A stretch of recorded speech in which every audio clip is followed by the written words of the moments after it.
Strategies for Real Estate, a 30-minute program updating you on today's real estate market and discussing current issues and opportunities in the desirable Silicon Valley. Plus, interviews with real estate experts giving you insight on what's to come. With your hosts, Tracy Knapp and Dan Lawson. And now, Strategies for Real Estate. And welcome to Strategies for Real Estate. My name is Dan Lawson. I'm very happy you're with us today. We'll start our program off with our real estate climate segment. Jay Dyer from Intero Real Estate will be my guest. Then we'll go to our weekly spotlight segment. Gary Peralta of Farmers Insurance will be my guest. We'll be talking about some very interesting things about home insurance and other insurance matters. And we'll close our program, as usual, with Steve Smith on our viewer mail segment. And he'll have, as usual, wonderful, enlightened items for us to consider and think about to have a better life. So with that, it's now time for our real estate climate segment.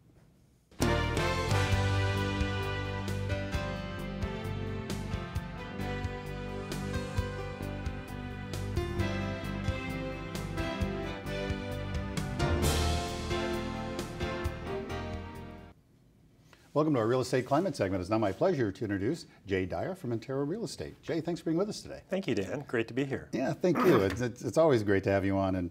And today we're going to cover quite a few things. We're going to start off with just the current market condition and how things are looking. And our market's very hot. Right. So very, very hot. Just want to open up to that. What are your thoughts? What's happening? Well, we looked at sales over the last year, and for the first time since 2003, in Santa Clara Valley, we hit over 12,000 units.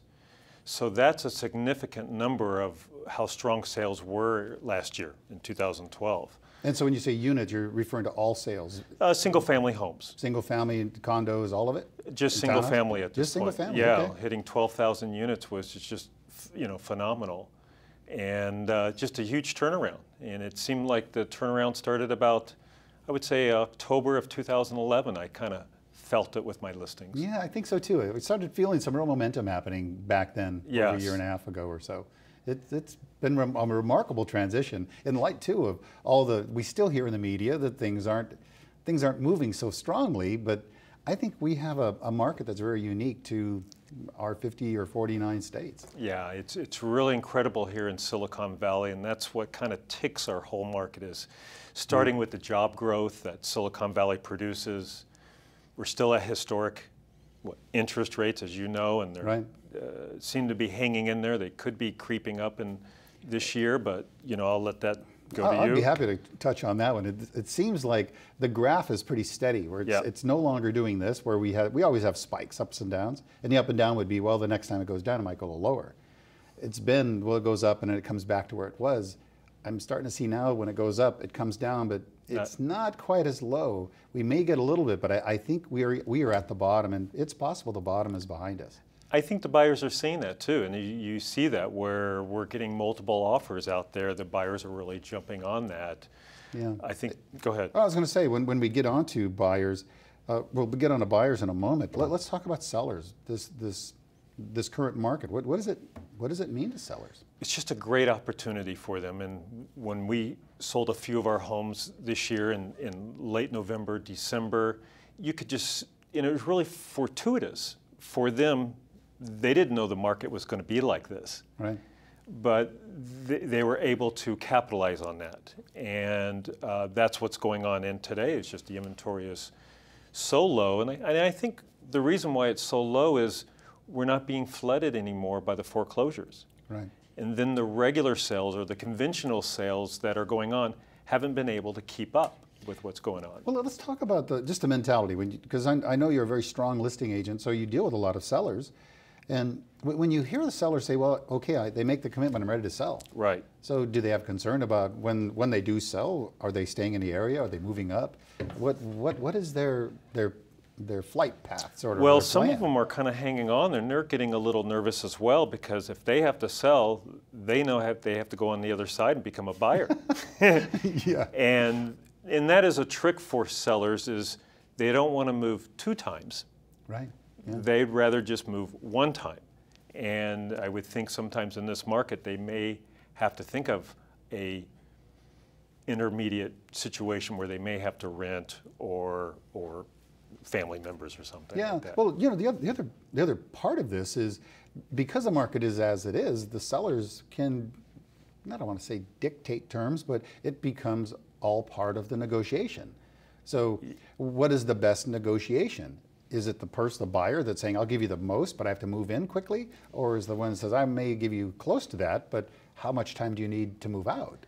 Yeah, it is. Isn't just, that true? It is, and it's just crazy Terms out are there. what really drives it, I I think. mean, when you bring that up, I think about this these townhouses over in Willow Glen. One ended up selling for $100,000 over asking. Wow. And another one ended up selling for maybe about $35,000 over. And it's just different sellers. One seller did not even counter back the 14 offers they got. Interesting. And so they just felt like they just took the best offer and went with it, versus where the one that went a little bit over 100,000, they ended up countering everybody, and that really brought the price back up. Interesting. Yeah, very interesting. Yeah, well, again, it goes to show, work with the right listing agent to get the right strategy, right focus, and then it's the right buyer, because not all buyers can do that. If No, not all buyers they don't can. have cash, they're not going to be able to make that one happen. But in today's market, the sellers really have, I mean, it's a seller's market. It definitely is. Straight out. So let's move to buyers then. I mean, and I think it's prudent to talk about what is the proper strategies for buyers in a market like this. I wish I had better news for the buyers. Yeah. I mean, the inventory is just low and the prices seem to keep going up, and I don't know when that's going to stop. So it's a real challenge for buyers, because if they're getting 3, 4, 5 offers on a listing, how do we get that buyer up to the top? And that, what a great segue, because that's what I was going to ask. What are some of the things, apart from pushing the price, because some buyers, and I would say a lot of buyers, just have a fundamental threshold of saying, I can only pay this much. Right, right. I would say... So what is their plan, and what are some of the things that really aren't so much maybe on paper that you can point to and say, this is how we get accepted? Yeah, I was kind of thinking about that today, and I kind of wrote down a few things. I think the number one thing is they really need to get a good team. They need to have a professional real estate agent. I would not recommend your brother or your brother-in-law or somebody like that. Maybe someone who's really into it full-time. Unless they're full-time and have done it a long time. Right, That's exactly. different. And then the other part of it is having the team, having the right lender on your side. And I'm going to pay you a little compliment today. Thank you. Okay, so I went out and showed some property last week on Sunday. Not this Sunday, but the Sunday prior. And we go out and we ran into an agent that I knew, and I knew they were from the Los Gatos area. And these are the things that I need to do as an agent. I know they're from Los Gatos, and I thought they might know you. And I said, well, my client is working with Dan Lawson, and you may know him. She goes, oh, I know Dan. I give Dan a lot of business. And you know, that's a great compliment to you, but it's also a great compliment to the buyer, having the right team. And that would push us up a little bit, having that listing agent already. Because there's trust in both of us. Exactly. As me representing her for the loan and you doing the fine work you do in representing the transaction, making sure it gets done on time. We go a little further. We go to the next house. Oh, no, really? I see it's a Lon Pinel of Los Gatos, wonderful agent. I mention your name again. You know what she said? What? Dan Lawson is one of my favorite top 10 people. Wow. And that just... That's humbling for me. Well, thank you very much. You're for sharing welcome. And so I enjoy working with a professional like you, and I know the buyers appreciate it, because just because of those scenarios takes us to a higher level, gives us more chances to be able to win that offer. Correct. Absolutely. Yeah. Well, thank you very much for sharing. Yeah, that I didn't expect that to be said today. That was a fun. So thank you. That was fun to go through. Yeah. Well, thanks so much. Yeah. So let's go back, because this is as you mentioned, a seller's market. So what are some of the maybe recommendation points you would say to a seller? Time to do these things. Yeah, I would say for the sellers, if they're really thinking of selling their home, doesn't matter if they've owned the home 50 years or 5 years or less, is get your agent choose your agent. Right. I would say within maybe 2 months before you think you're going to go on the market. That way you and the agent can take care of some things. You may need to declutter the home or get some inspections done, maybe even some staging or painting or repairs done. And that way, I think 2 months ahead is, you know, you don't always get that, but I think it would be ideal for beneficial for the agent and beneficial for the seller. As we like to say, we want to offer a calm confidence for the consumer and for our client.